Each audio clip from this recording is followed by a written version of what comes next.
നമ്മുടെ ശരീരത്തിലുണ്ടാകുന്ന അമിതമായിട്ടുള്ള നീർക്കെട്ടുകൾ, ശരീരത്തിന്റെ പല ഭാഗത്തും ഇത്തരത്തിൽ നീർക്കെട്ടുകൾ ഉണ്ടാവും. ചിലപ്പോൾ നമ്മുടെ വയറിൽ ഇത്തരത്തിലുള്ള നീർക്കെട്ടുണ്ടാകും. അതുപോലെ തന്നെ വയറിന്റെ പുറം ഭാഗത്തായിട്ട് അമിതമായിട്ട് കൊഴുപ്പ് അടിഞ്ഞുകൂടുന്ന രീതിയിലുള്ള പ്രശ്നങ്ങൾ ഉണ്ടാവും.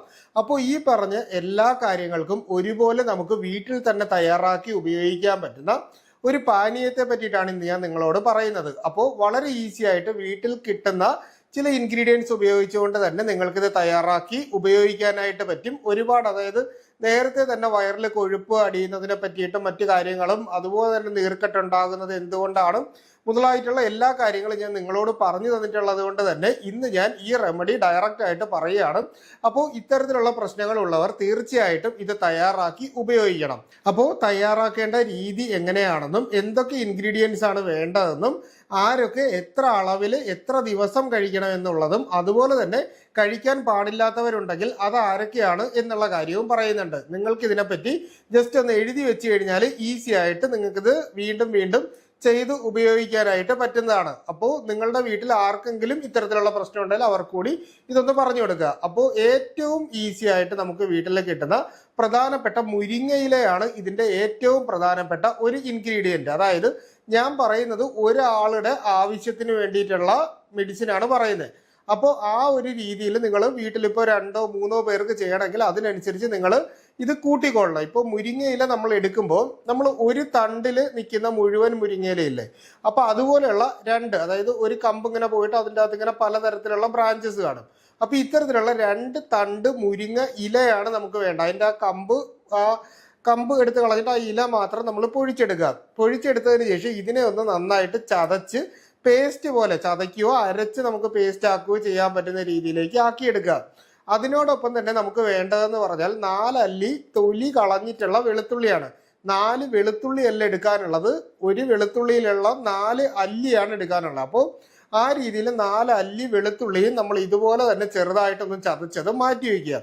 ഇനി ഇതിൻ്റെ അകത്ത് പ്രിപ്പറേഷനെ പറ്റിയിട്ടാണ് പറയുന്നത്. അപ്പോൾ ആദ്യം ചെയ്യാനുള്ളത്, നമ്മൾ ഈ പറയുന്ന വെളുത്തുള്ളി ഒരു 3 ഗ്ലാസ് വെള്ളത്തിൻ്റെ അകത്തേക്ക് നമ്മൾ ഇട്ട് വെക്കുക. ഇട്ട് വെച്ചതിന് ശേഷം ഇത് നന്നായിട്ട് തിളപ്പിച്ച് ഒരു 1.5 ഗ്ലാസ് ആയിട്ട് നമ്മൾ വറ്റിക്കണം. അങ്ങനെ വറ്റിച്ചതിന് ശേഷം ഈ മുരിങ്ങയില ഇട്ടത് ഏകദേശം 1.5 ഗ്ലാസ് ആയിട്ട് തന്നെ നമ്മൾ വറ്റിച്ചെടുക്കണം. എന്നിട്ട് ഇവ രണ്ടും കൂടി ഒരുമിച്ച് മിക്സ് ചെയ്യുമ്പോൾ നമുക്ക് 3 ഗ്ലാസ് കിട്ടും. അപ്പോൾ അങ്ങനെ കിട്ടിക്കഴിഞ്ഞിട്ട് ഈ പറയുന്ന രീതിയിൽ നമുക്ക് വീണ്ടും 1.5 ഗ്ലാസ് ആയിട്ട് വറ്റിച്ചെടുക്കുകയാണ് ചെയ്യാനുള്ളത്. അതിന്റെ കാരണം എന്ന് പറഞ്ഞാൽ വെളുത്തുള്ളിയും മുരിങ്ങയില ചതച്ചതും കൂടി ഇടുമ്പോൾ രണ്ടിന്റെയും പാകം 2 രീതിയിലായിരിക്കും. അപ്പോൾ അതുകൊണ്ടാണ് രണ്ടും 2 ആയിട്ട് പാകം ചെയ്ത് ആ എടുക്കുന്ന കഷായം ഒരുമിച്ച് ഒഴിച്ചതിന് ശേഷം വീണ്ടും അതിനെ നമ്മൾ ഈ പറയുന്ന 1.5 ആയിട്ട് വറ്റിച്ചെടുക്കണം എന്ന് പറഞ്ഞു. മുരിങ്ങയിലയിൽ ഒരുപാട് ആന്റി ഓക്സിഡൻസ് ഉള്ളത് കൊണ്ടും ഇത് ഇൻഫ്ലമേഷൻ നല്ല രീതിയിൽ കുറയ്ക്കുന്നത് കൊണ്ടും നമ്മുടെ ശരീരത്തിന്റെ അകത്തുള്ള നീർക്കെട്ടുകൾ വലിയാൻ മുരിങ്ങയില അരച്ചിടുന്ന ട്രീറ്റ്മെന്റിനെ പറ്റി അറിയാം. അപ്പോൾ ആ പറയുന്ന രീതിയിലുള്ളത് കൊണ്ടും ഇത് വളരെ ഫലപ്രദമായിട്ട് ഉപയോഗിക്കാം. അതുപോലെ തന്നെ വെളുത്തുള്ളി ആണെങ്കിൽ ഈ പറഞ്ഞ സെയിം കാര്യങ്ങൾ തന്നെ ചെയ്യുന്നുണ്ട്. വാതരോഗങ്ങൾക്ക് നല്ലതാണ്. യൂറിക് ആസിഡ് ഉള്ളവർക്കും ഇത് കഴിക്കാനായിട്ട് പറ്റുന്നതാണ്. അതുപോലെ തന്നെ കൊളസ്ട്രോൾ കൊണ്ടുള്ള ബുദ്ധിമുട്ടുള്ളവർക്കും പ്രമേഹ രോഗമുള്ളവർക്കും അതുപോലെ തന്നെ നമുക്ക് BP ഉള്ളവർക്കും ഇത് കഴിക്കാനായിട്ട് പറ്റുന്നതാണ്. കഴിച്ചു കഴിഞ്ഞാലും ശരീരത്തിന് മറ്റു പ്രശ്നങ്ങളൊന്നുമില്ല. ഇനി ഇത് കഴിക്കാൻ പാടില്ലാത്ത ആളുകളെന്ന് പറഞ്ഞാൽ പ്രഗ്നൻസി സമയത്ത് സ്ത്രീകൾക്ക് നമുക്കിത് കഴിക്കാൻ പറ്റത്തില്ല.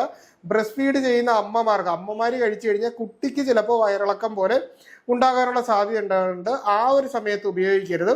സ്ട്രോക്ക് വന്നിട്ടുള്ളവർക്കും അതുപോലെ തന്നെ ഹൃദയത്തിൽ ഇപ്പോൾ നമ്മൾ ആൻജിയോപ്ലാസ്റ്റി പോലെയുള്ള ട്രീറ്റ്മെന്റുകൾ എന്തെങ്കിലും ചെയ്തിട്ട് ഉടനെ ഉള്ള ആളുകൾക്ക് ഒരു 2-3 വർഷത്തെ ഹിസ്റ്ററിക്കകത്ത് നമുക്ക് ഹൃദയ സംബന്ധമായ രോഗങ്ങളൊന്നും വന്നിട്ടില്ലെങ്കിൽ അത്തരക്കാർക്ക് കഴിക്കാൻ പറ്റും. അപ്പോൾ ഈ പറഞ്ഞ കാറ്റഗറിയിലുള്ള ആളുകൾക്കും കിഡ്നി സംബന്ധമായിട്ടുള്ള എന്തെങ്കിലും രോഗങ്ങൾ, ഡയാലിസിസിന്റെ അകത്ത് ഇരിക്കുന്നവരോ ക്രിയാറ്റിൻ ഭയങ്കരമായിട്ട് കൂടിയിട്ടുള്ള ആളുകൾക്ക് ഇത് ഉപയോഗിക്കാൻ പറ്റത്തില്ല. ബാക്കിയുള്ള എല്ലാവർക്കും ഇത് വളരെ ഫലപ്രദമായിട്ട് ഉപയോഗിക്കാൻ പറ്റും എന്ന് പറയുകയാണ്. ഇത് കഴിക്കുമ്പോൾ നമ്മൾ എങ്ങനെയാണ് കഴിക്കാനുള്ളതെന്ന് ചോദിച്ചാൽ രാവിലെ നമ്മൾ ഇത് എടുത്തിട്ട് വെറും വയറ്റിലാണ് കഴിക്കാനുള്ളത്. അതായത് ആഹാരം കഴിക്കുന്നതിന് അരമണിക്കൂർ മുൻപ് നമ്മളിത് കഴിക്കുക. അതിനോടൊപ്പം തന്നെ നമ്മൾ ചെയ്യാനുള്ളത് ഒരു നേരം മാത്രം ഇത് കഴിച്ചാൽ മതി. 2-3 നേരമായിട്ട് കഴിക്കണ്ട. കാരണം ഇത് നമ്മൾ വറ്റിച്ച 1.5 ഗ്ലാസ് അല്ലെങ്കിൽ 1 ഗ്ലാസ് ആക്കി എടുത്തിട്ടാണല്ലോ കഴിക്കുന്നത്. അപ്പോൾ ഒരു നേരം മാത്രം കഴിക്കുക. ഇനി ഇത് എത്ര നാൾ കഴിക്കണം എന്നുള്ളൊരു സംശയം കാണും. സാധാരണ നമ്മൾ കണ്ടിന്യൂസ് ആയിട്ട് 21 ദിവസമാണ് നമ്മൾ കഴിക്കാനുള്ളത്. അതിനിടയിൽ തന്നെ 2-3 ദിവസം ആകുമ്പോൾ തന്നെ നമ്മുടെ നീർക്കെട്ട് പ്രശ്നങ്ങളൊക്കെ പൂർണ്ണമായിട്ടും മാറിക്കിട്ടും. അപ്പോൾ അങ്ങനെ മാറി വരുന്നുണ്ടെങ്കിൽ നമ്മൾ ഈ പറയുന്നതിന്റെ അളവ് കുറച്ചൊന്ന് കുറയ്ക്കുക. അതായത് ഇലയും വെളുത്തുള്ളിയുടെ അളവ് പകുതിയാക്കിയതിന് ശേഷം നമുക്ക് വീണ്ടും കഴിക്കാനായിട്ട് പറ്റുന്നതാണ്.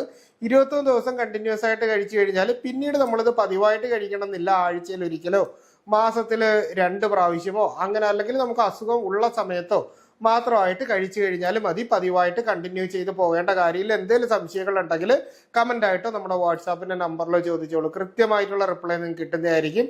അപ്പോൾ ഇത്തരത്തിലുള്ള പുതിയ പുതിയ അറിവുകളായിട്ട് നമുക്ക് വീണ്ടും മറ്റൊരു അവസരത്തിൽ കണ്ടുമുട്ടാം. അതുവരെ എല്ലാവർക്കും ഗുഡ് ബൈ.